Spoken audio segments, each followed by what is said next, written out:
Good evening, everyone, and welcome to our webinar. Tonight, we're going to have the pleasure of interviewing Atta Tarki. Before I start with the questions, I'm going to introduce him. Atta is the author of the book Evidence-Based Recruiting. He's also the CEO and the founder of ECA. ECA is a data-driven executive search, interim management, and project staffing firm.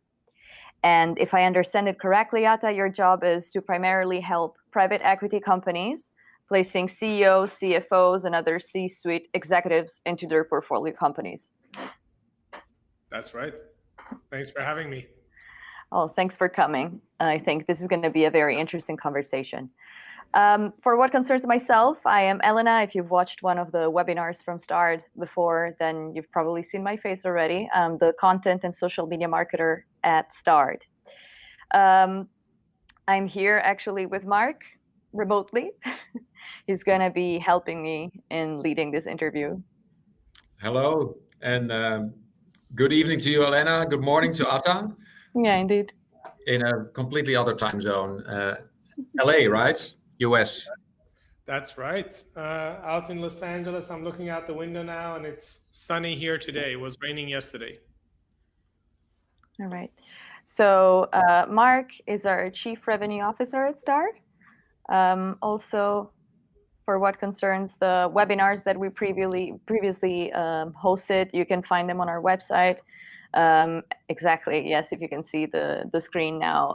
Under resources, there is a section called webinars, and the recording of this interview is going to end up being there as well if you want to watch it afterwards. But we're also going to send it in your inbox after we're done.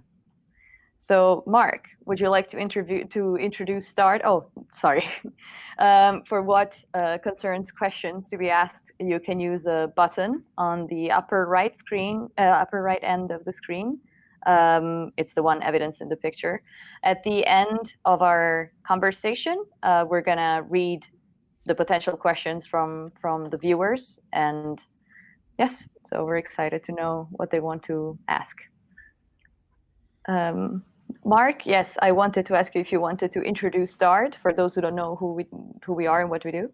Yes, let me do that really briefly. A couple of our clients obviously are also attending the webinars. They do know what we do, but for others from, let's say, external, let me make clear what we do. So we make the voice of the candidates heard in recruitment. That's a full sentence. Let me explain that.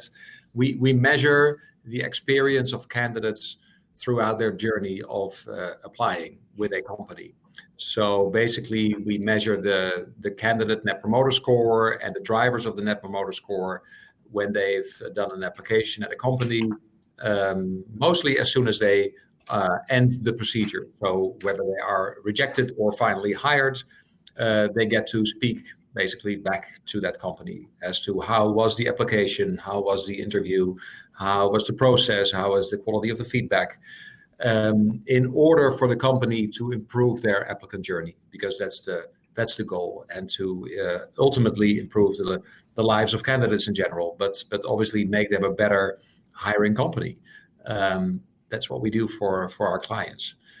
So yeah, shall I immediately jump over to Atta for your introduction? Because Atta, you live in LA and have a business there. You were born, no, not born, but raised and educated in Sweden, but don't have a Swedish sounding name. So first of all, what is your walk of life in a nutshell? Very intriguing. Thank you for having me. Yes, I was born in Iran, and when I was about 7 years old, we moved to Sweden with my family, where I grew up in the countryside of Sweden, and then did my university studies in Stockholm. Went and started my work in management consulting in Germany, in Munich, at a company called LEK Consulting. Essentially, if you're familiar with Bain & Company, it's the spin-off of Bain & Company's London office some 30 years ago that has expanded. And I came over with LEK to Los Angeles because I wanted to get some experience on this side of the pond, so to say. And then met my current wife, and the rest is history, as they say. Interesting. So you have multiple perspectives from both sides of the pond. So that's interesting. especially, and we should mention this, of course, at the beginning of the webinar, because I think recruitment in general is in a completely different light today than it was maybe 3-4 weeks ago, given the situation in the world, actually, mostly with its economic effects.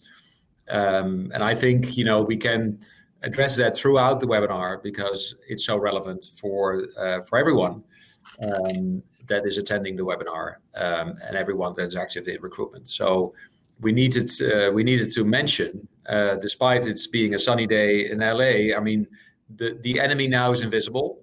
It can be spring, it can be sunny, but there's a lot going on in the economy. How I mean, you're safe. Clearly, you look safe and sound, but how are things in your direct community? Yeah, it is a very severe situation here, and I'm sure anyone attending this webinar has noticed the impacts of COVID-19 on their community. They're concerned about their loved ones, but also about the economy and how it's impacting their business, if you will. And when here in LA, a lot of the schools are shut, or all the schools are shut to my knowledge. You have severely reduced travel to airlines. I think cruise ships are shut. Hotels have severely decreased their activities. I believe movie theaters are just about shut. I don't know if anyone is going to the movies or not, or if it's even allowed. Restaurants are only allowed to give takeout food. So we're definitely seeing a slowdown in the economy, and I think the writing is on the wall. There are going to be a lot of layoffs. Some layoffs have already started. And of course, there are various economists out there that are trying to anticipate and forecast how fast the recovery is going to be. And I think that's going to impact the candidate market quite a bit. Mm-hmm. And it has been a candidate market, as we've always described it, at least for the last maybe 3 to 5 years. The war for talent. How is that suddenly going to change? And is it going to change? Yeah, I think over the next couple of weeks, a lot of companies are hitting the pause button on a lot of their searches and their recruiting efforts. We've already had a few of our clients who called us up and said, let's put our recruiting efforts on hold because we want to see how things are playing out. We're trying to kind of figure out our reaction to things. And I think the second wave that's going to happen is that employers are going to start feeling like, okay, now it's a little bit more of an employer's market than a candidate's market. Mm-hmm. Because when you're seeing some companies are doing layoffs, more candidates are going to be in the market. They're going to have more candidates with a good resume reaching out to them. But I think it would be a mistake to think that it's still not going to be a war for talent. If you look back at the 2008 crisis, at the height of the crisis, the unemployment rate for folks who did not have a college education was about 18%. At the same time, the height of the unemployment for people with a college education was about 6%. That's much higher than usual, but it's still not the numbers that a lot of people remember, that unemployment rates being close to 10% for the overall economy, et cetera. And when we're talking about 6% unemployed college-educated folks, that means 94% of them are not unemployed who want a job. And a lot of the star performers are still employed. And if you're thinking about why there was a war for talent, the war for talent was that important and is that important because the star performers in the company produce the vast majority of the value in those companies. So it would be unwise for employers to think that war for talent is over now. Well, that's very interesting and actually connects very well with the first question I wanted to ask you. In fact, you do say in the book, if I'm not mistaken, that star performers are barely ever unemployed, perhaps. And the thing that was so interesting for me that hit me, well, first of all, the book was very well researched and very well written, and the theme is really interesting. But I appreciated the impact of the importance of having star talent, which is in your first chapter, Why Bother? You start talking about how hiring star performance has a truly significant impact on businesses. And I wonder if you can talk to us about the two approaches to recruitment that you talk about in the book and power law distribution. Yeah, absolutely. So if you're Google, where Mark used to work,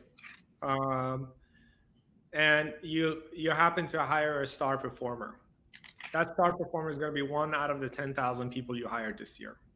So realistically, the impact of that person is going to be relatively small on your overall company. But if you're a company your size, the difference between a star performer and an average performer could be enormous. So my argument would be the smaller the company you are, the more important it is that you're obsessing about every person you're hiring being a star performer. And hiring really good people can mean two things, or improving your hiring results can mean two things. One is to make fewer mistakes. The other one is on the other end of the spectrum, is to make really good decisions. And when you're trying to think about how many star performers are really out there, and thanks for bringing me to this chart, a lot of people think about that in terms of like a normal distribution curve, which we've all seen when we're in school, and there are kind of like just a tiny number of those. So why should I spend a lot of my time trying to find them? But when you look at the output that these people deliver, it's more of a power law distribution, meaning that the people at the top are producing exponentially more results. And let me put that into practice. If you look at the performance of 24,000 tennis players, the top 10% of these tennis players collected 98% of the lifetime prize money in tennis. 98% went to these top 10% people. And what does that mean for your company? A lot of people will dismiss that statistic and say, well, that might be true for tennis and a couple of other sports, but it's not going to apply to the business world. Well, the researcher O'Boyle looked at 198 different samples and 600,000 professionals and found this to be true across those 600,000 professionals as well. And if bringing this example back to the business world again, the difference between you hiring a good programmer and a star programmer is not going to be that the star programmer is going to write 100 times more code for you, but it could mean that billions of people are using Google every day instead of Bing or Yahoo. Yeah. So that's the impact ultimately that that person is going to create. But then again, so you hire C-level people for fast growing companies, but I think in the audience now, there are also people that just hire people that do more routine work, and there are more of them. So how does this apply to recruitment in general? And does that theory that you just explained also apply to the people that do more mundane work? Yeah, I think this is going to vary very much by occupation. It's going to vary very much by company. This is going to vary very much by role, but a few different data points. So Netflix's rule of thumb is that for procedural work, star performers are going to be twice as productive as an average performer. For creative work, which we're talking about all managerial roles, marketing, programming, all these other kind of like high paid professions, a star performer is about 10 times as productive as an average performer. And that's Netflix's rule. There are vast number of various studies that have been done on this topic, and the estimates vary, but depending on the profession, on somewhere between 2 and 9 times as productive for a star performer as an average performer when it comes to the academic studies. Now, I can also say that there are certain data sets where I compared Google to Bing, where that difference could be thousands of times or millions of times of difference, right? Mm-hmm. Indeed. And you give this very powerful example. You mentioned Karate Kid and Moneyball approaches, which I found to be really, memorable and funny. So, if you were to synthesize it for our viewers, what would you say? Yeah. So the differences in recruiting philosophies and how you should go about building a star team have been popularized by these two movies, I would say. And the one approach is the Moneyball approach. If you guys have watched the movie, it's great. If you haven't watched it, I highly recommend it. Brad Pitt looks phenomenal in that movie. So the movie is about a topic that might not be familiar to your audience in Europe, but about baseball. And in this movie, Oakland A's general manager, this is a true story, they were one of the poorest team in the league. I think they were the second poorest team in the baseball league. Mm-hmm. But instead of spending a lot of his time trying to coach his team, what he did is that he obsessed about recruiting the very best players that money could buy. And he did this by focusing on objective metrics and by redefining what metrics that he needed to focus on. And then he didn't really care about a lot of other things. And when he did this, he was massively criticized by the sport pundits, by his board, by his players, because he would recruit players that on the surface looked a little bit odd. They walked odd, they threw the baseball a little bit in an odd angle, all these different things. And people were saying, well, how can you be recruiting this person who can't even walk straight? And his argument was, well, here's the objective data. The objective data says that this is a really good performer. And by having that razor sharp focus on finding stars to begin with, finding undervalued talent to begin with, 2 years in a row, he made it to the finals in baseball. Mm-hmm. Competing with teams that had budgets that were 10 times the size of his.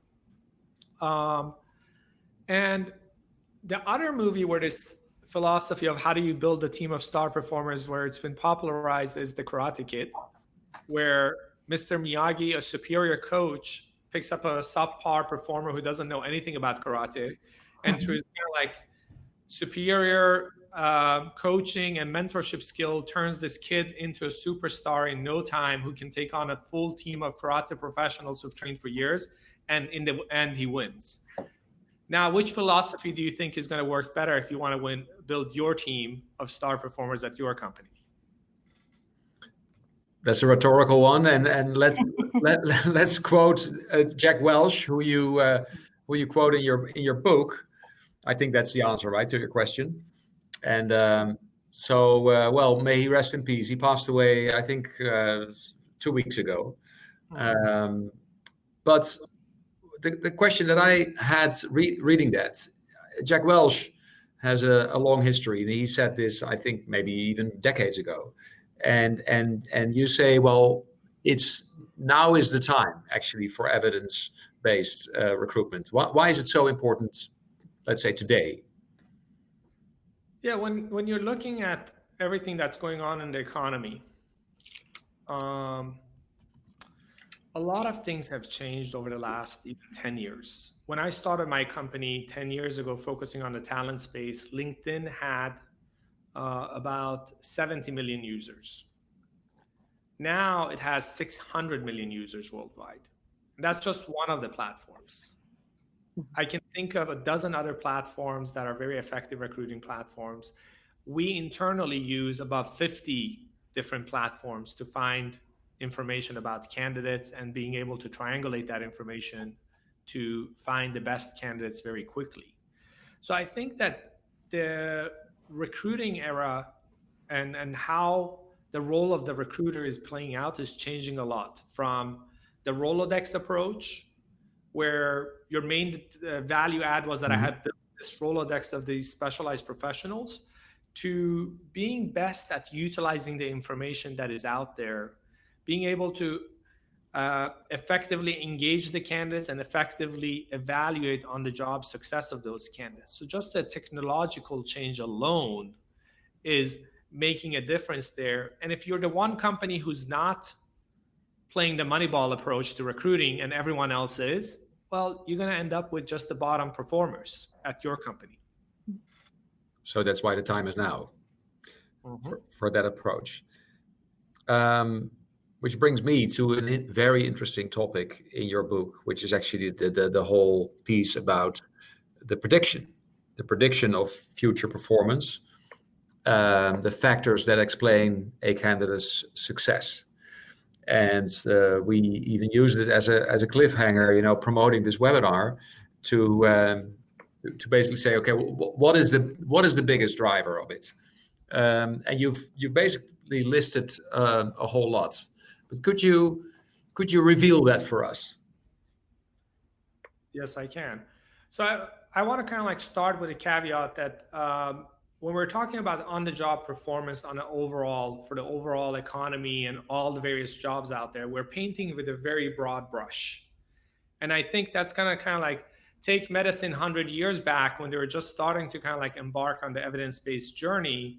They as well were painting with a very broad brush. But we very well know that in medicine today, it's not a kind of like one solution for all ills out there. It's going to be very small micro solutions, right? And I do believe that that's going to also happen in recruiting going forward in 10 or 20 years from now. The recommendations that I'm giving today are not going to be as applicable because then we have more targeted niche solutions for every role out there. But when you're looking at the overall job performance of individuals, general mental ability is the very best predictor of job success. On average, it correlates about 65% with job performance.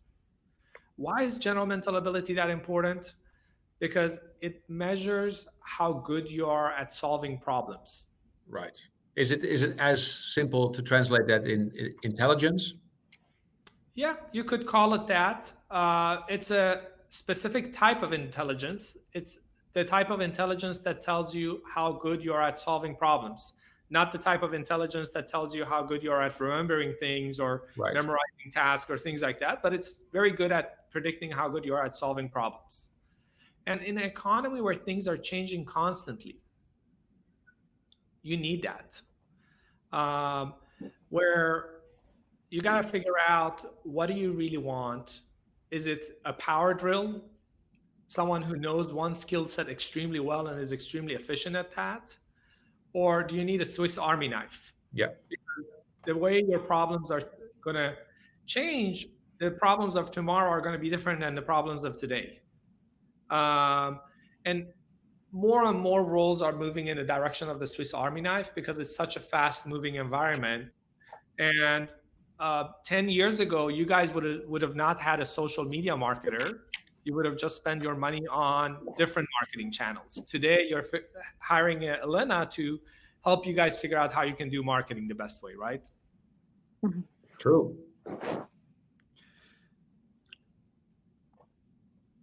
Yeah, I actually wanted to bring the attention. We talked about GMA, general mental ability. We have prepared a slide that shows very well the correlation that we have also between performance and other methods of prediction of performance. And I think this is really nice. Yeah. So what are we looking at here? Is this everything else next to GMA? Sorry, Mark, I interrupted you. Go ahead. No, I was asking, what are we looking at? Is this everything else next to GMA? Yes, exactly. So it's important to notice that this slide is assuming that you already are using GMA, and in addition to using GMA, what's most effective.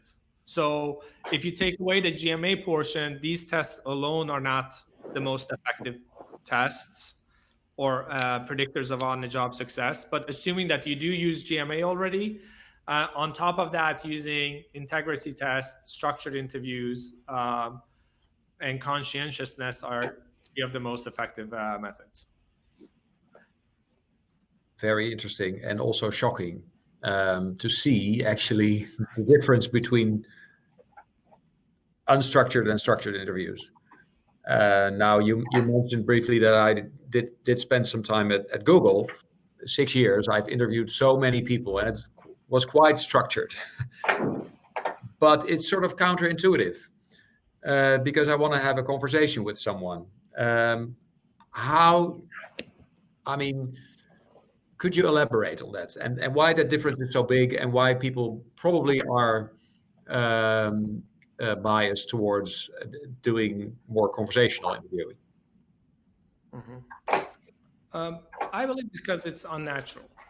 I believe because the way we learn how to interact with individuals is very different throughout our life. We learn that first you meet someone for coffee, then you become friends, and then after a few months or years of getting to know them, you're allowed to ask them very personal questions. And in an interview setting, you're flipping that around. You're kind of like getting there and you're trying to drill pretty deep into things right away. And that becomes a very unnatural setting for both parties, the interviewer and the interviewee. The other thing is that we're prone to have a lot of biases. Now, we are human beings. We get so much of our energy from not just the content of what the other person is saying, but how they're saying it, their body language, their tone, all these things that are playing into it. Plenty of research has been done on how we're impacted by these unconscious biases.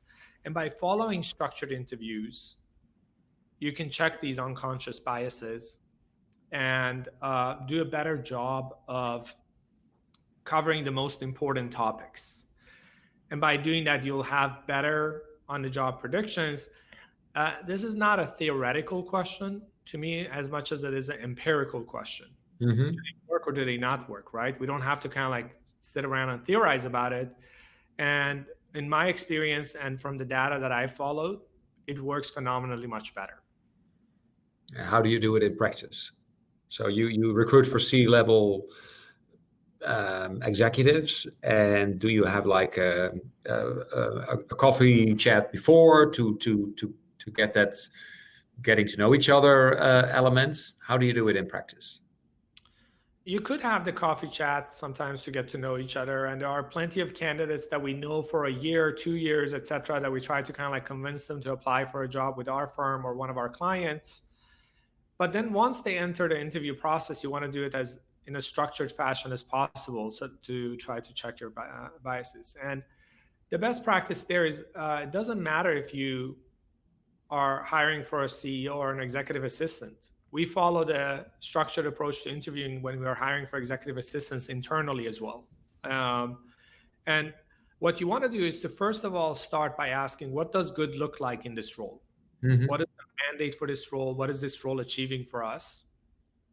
Based on that, you want to lay out what are the skills I need to fulfill this role?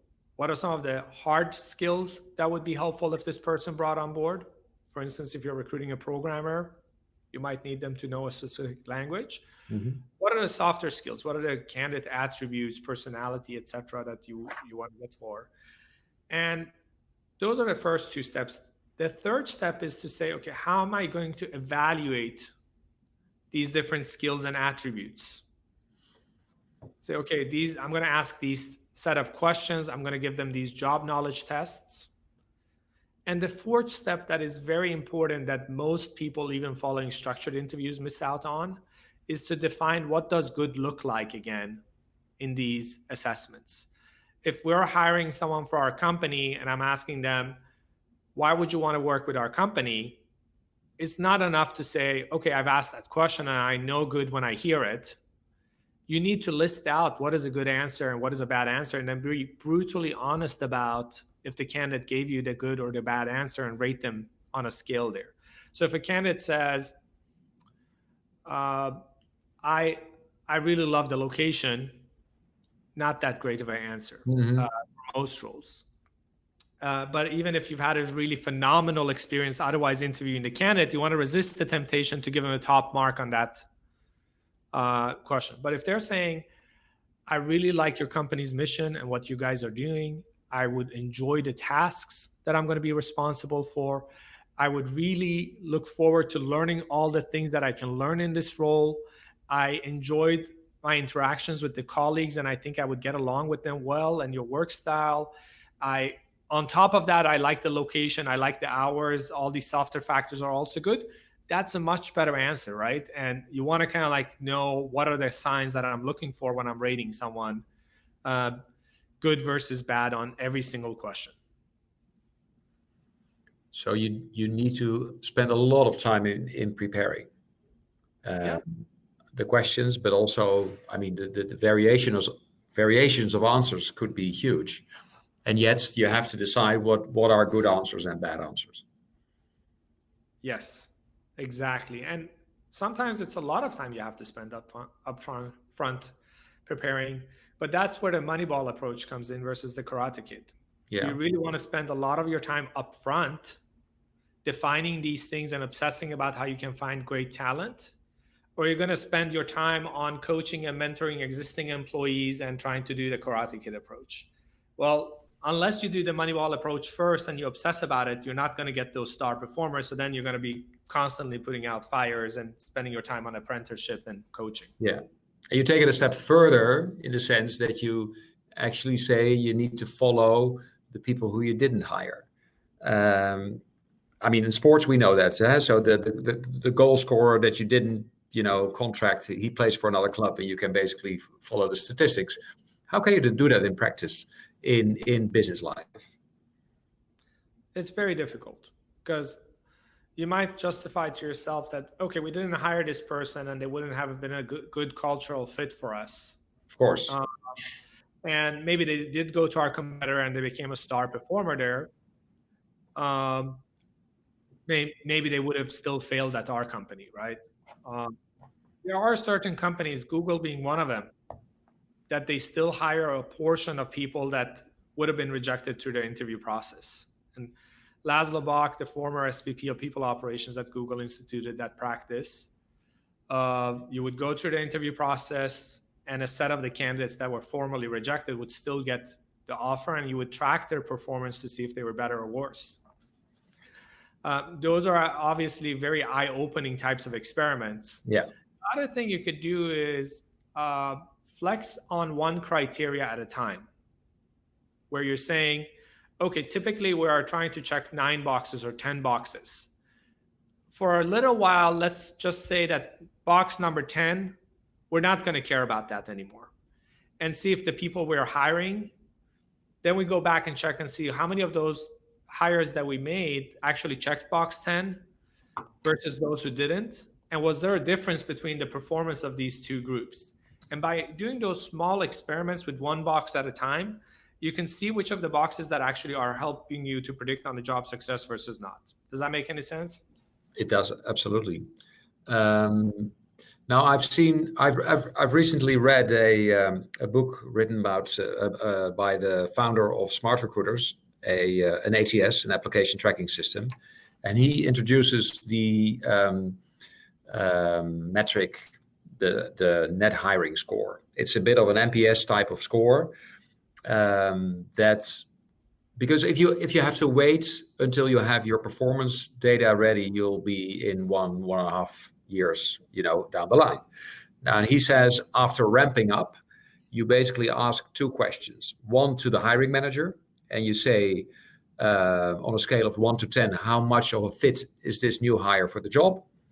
And you do the same thing for the person who got hired. How much of a fit is this new job for you? Basically, you get 2 scores. You get a lot of scores of all the new hires, and you add it all up.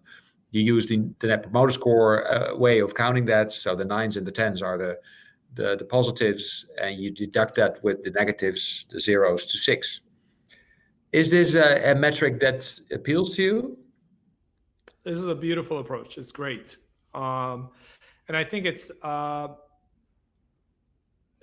an important topic to bring up, which is a lot of people, when they're trying to improve their hiring results, they give up even before trying because they feel like, well, there are a million ways you could say if someone's been successful with our company or not. This person is a great salesperson and he brings in a lot of revenues, and his colleague, he doesn't sell a lot, but he's a really good colleague and he's always helpful to others. And how could I know it's like which one's a good hire and which one's a bad hire?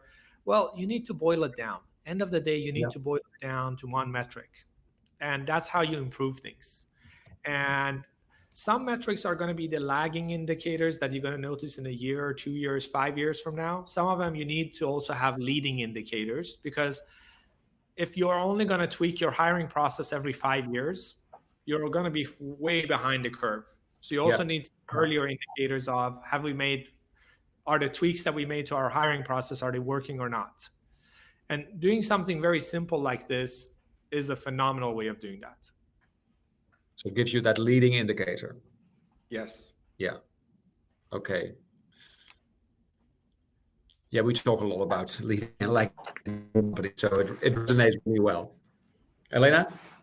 Yeah, I actually have another question ready. I remember that we had a previous conversation with you, Atta, and you were talking about how important it is to have a good candidate experience. And I think you were telling me that one of your best employees was actually referred by a rejected candidate. That's right. So we got to the end of the process with a candidate that we were really excited about hiring. Mm-hmm. And then when we were getting to negotiating the terms and making him an offer, he came back and said, I really want a much higher offer than we had discussed. I said, well, how can that be? We've disclosed the salary range to you all along. We've checked in with you a few times about this. He's like, you know what? I reassessed things and I said, this is the new salary I need. And I have to admit, in the moment, our hiring manager, who was the point of contact for this candidate, was a little bit frustrated. And his knee-jerk reaction was that he wanted to lash out and kind of like reach out to the candidate and say, like, how can you be doing this to me? But instead, he kind of like paused for a second, slept on it. The next morning, sent the candidate a very nice email saying, you know yourself best. We can try to help you make the right decision in this process, but ultimately, you're the person who knows yourself best. And if you're thinking that this is not the right opportunity for you anymore at the comp that we can offer, you probably are right. So if we can be of help to you when you're looking for your next opportunity from now on, let us know. We'd be happy to refer you to any folks in our network. And sending that nice message to him resulted in him coming back and saying, you know, guys, I actually have another job that I'm interviewing with, so I'm fine. I don't need a referral from you. But one of my friends is also looking, and based on what he's told me, he would be a good fit for you guys. And here's an introduction. And instead of kind of like severing that relationship, he made that introduction, and that person has started with us and is one of our best hires. That's really amazing. I think it truly goes to show how important it is to treat your candidates like humans with feelings, would say Greg Savage. He's also an expert of recruitment that I interviewed previously. And actually, yeah, another question that I have is concerning the bias for action that you describe at the end of your book. Do you have any examples that you could share with us of mistakes that we make because of this bias to action? Yes. So when you're looking at the complexity in the interview process, it's really increased over the last 10 years. Data that is being followed on the length of the interview process, how long it takes from the first interview to an offer, shows that the length of the interview process has increased by something like close to 50%. The number of steps is increasing. Companies are using more and more assessments. Companies are asking candidates to interview with more and more people internally. All of this is for a good reason, because companies are realizing that making good hiring decisions is really important to them. The only question is it working? Is it helping you make better predictions and on-the-job success predictions? And the answer is we don't really know. And the reason is that 85% of American companies do not even go back and check. They don't measure on-the-job performance. And if they're not measuring on-the-job performance, they're surely not measuring the quality of their hiring predictions, because there's nothing to measure.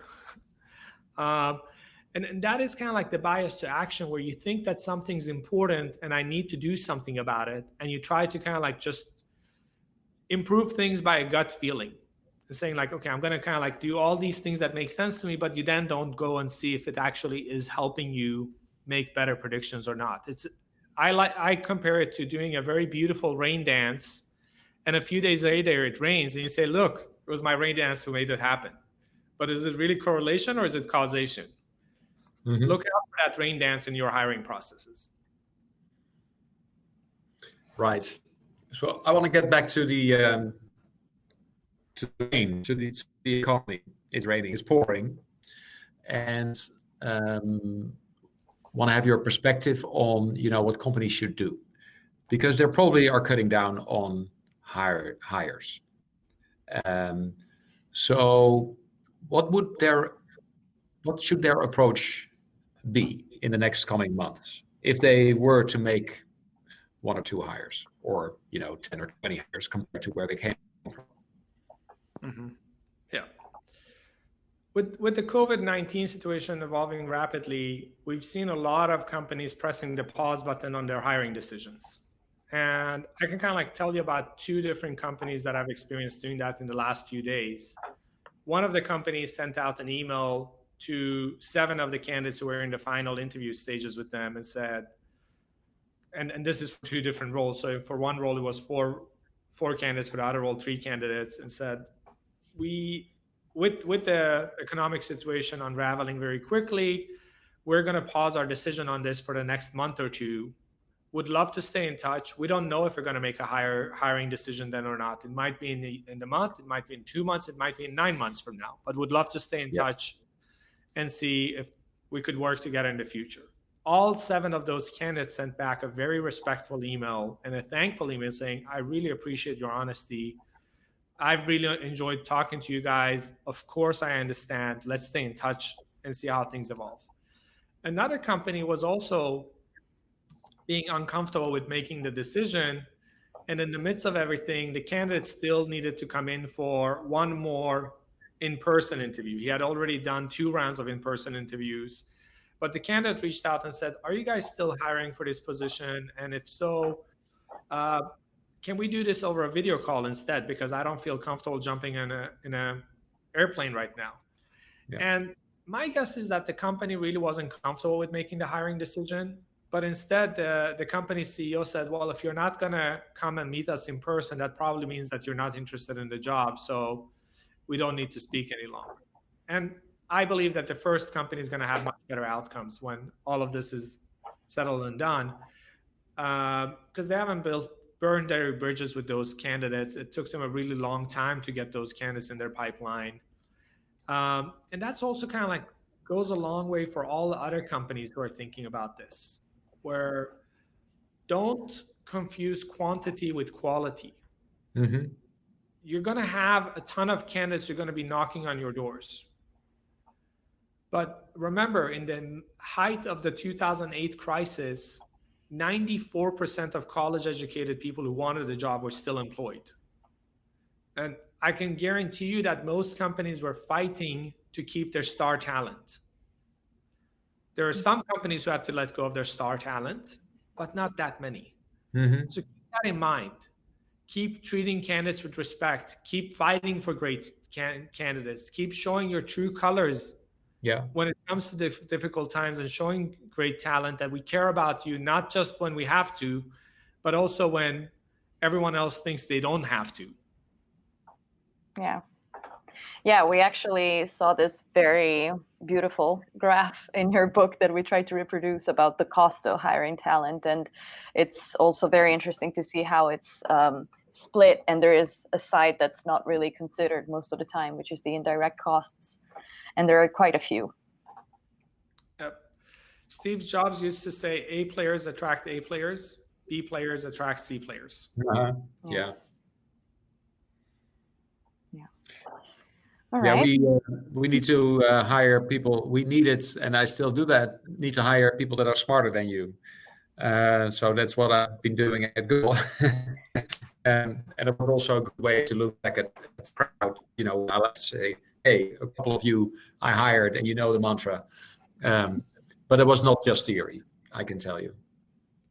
So this, I think that's a good one to end on. Show your true colors. I mean, in times of a crisis, stay consistent to who you are, basically, and don't shift your approach automatically. That's right.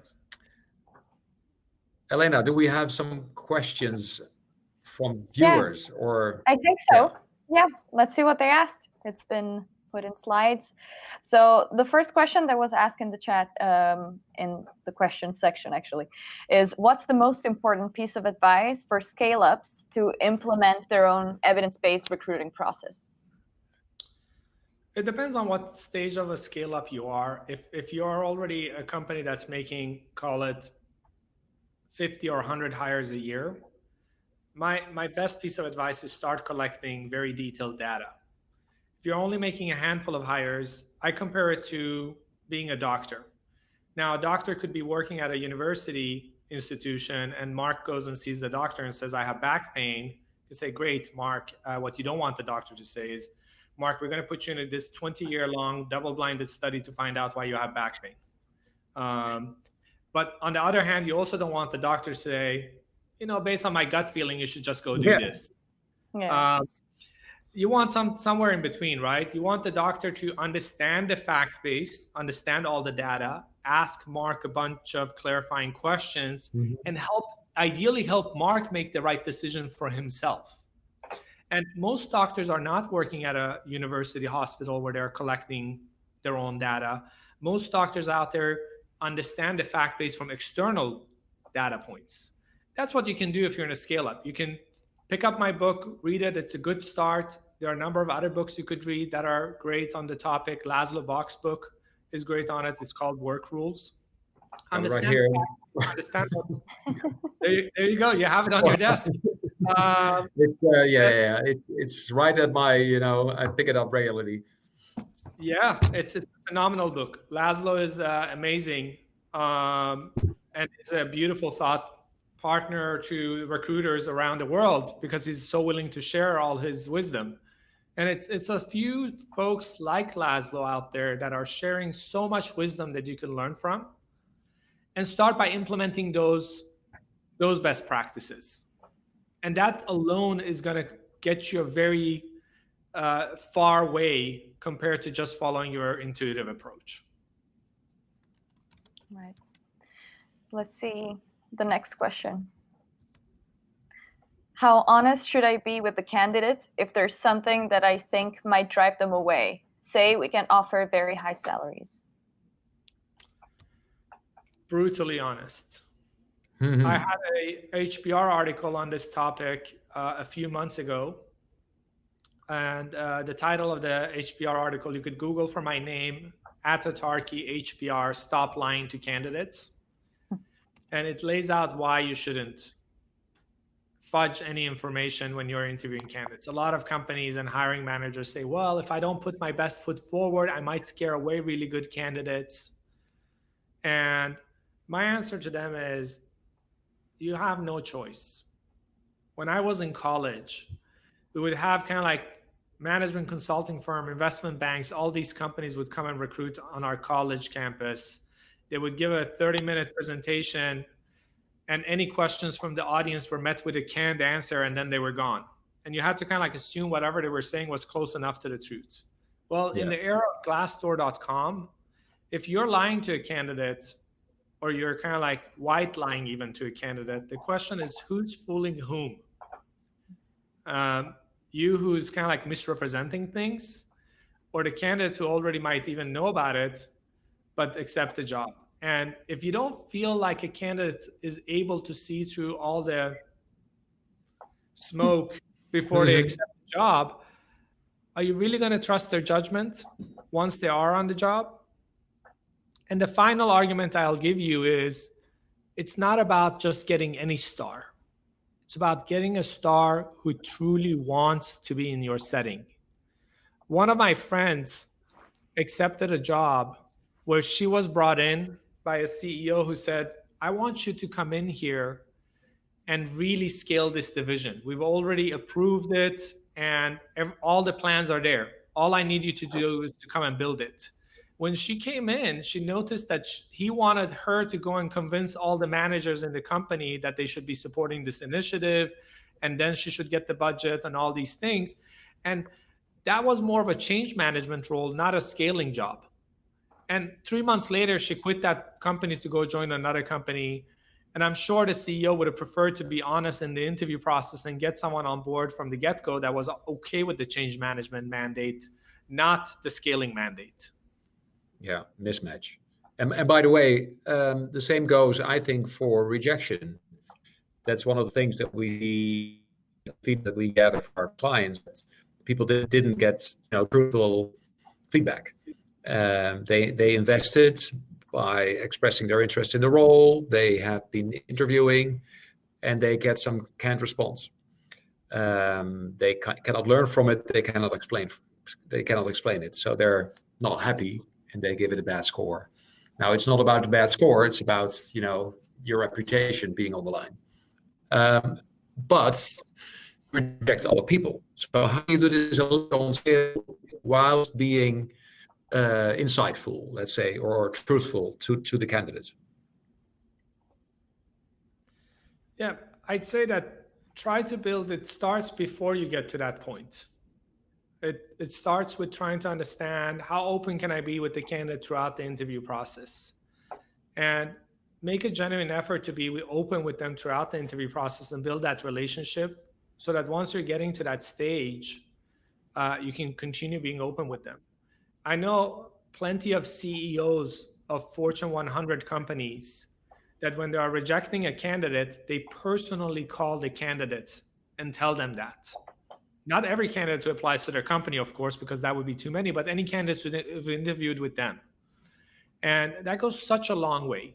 Goes back to the point that we were talking about, that you're building bridges across many relationships, and you're having an impact on these folks and trying to be honest with them. I had a very uncomfortable conversation with a candidate a few weeks ago where he came into a final round interview, brilliant. Everyone thought that he was an extremely smart person, but this was a sales role. And his dress code wasn't quite sharp. He hadn't groomed his beard very well, all these things. And the client said, he's just not polished enough. We think that he's not going to click with our client base. And ultimately, this is a sales role. And if clients aren't going to cut us checks, we can't support him, even if he's very smart. And I had to tell him that. I felt I had the kind of like moral obligation to be open with him about that when he asked, what could I have done better? And I said, well, I do have some feedback, but it's very personal. Are you okay with me providing you that feedback? If you say no, I can't blame you. It's up to you. And he said, I absolutely want to know. Please tell me what I could have done better. And I said it to him very openly. He paused for a little moment and he said, well, I asked for the feedback, so thank you for giving it to me. I think my fear was that he was going to lash out and say to me, how dare you tell me that my beard wasn't groomed enough? My shirt didn't look very nice and all these things. Honesty. Yeah, I think it's truly valuable to always give feedback, or at least the option of giving feedback to the candidate. And often that's something that's, that people complain about, the fact that they're just dismissed and they feel like it's been an unfair move, an unfair decision. Okay, let's see if there are any other questions. Right. Okay, so how much should I probe during an interview? I'd like to get into the nitty-gritty, but I don't want to sound invasive. Go ahead and probe a lot.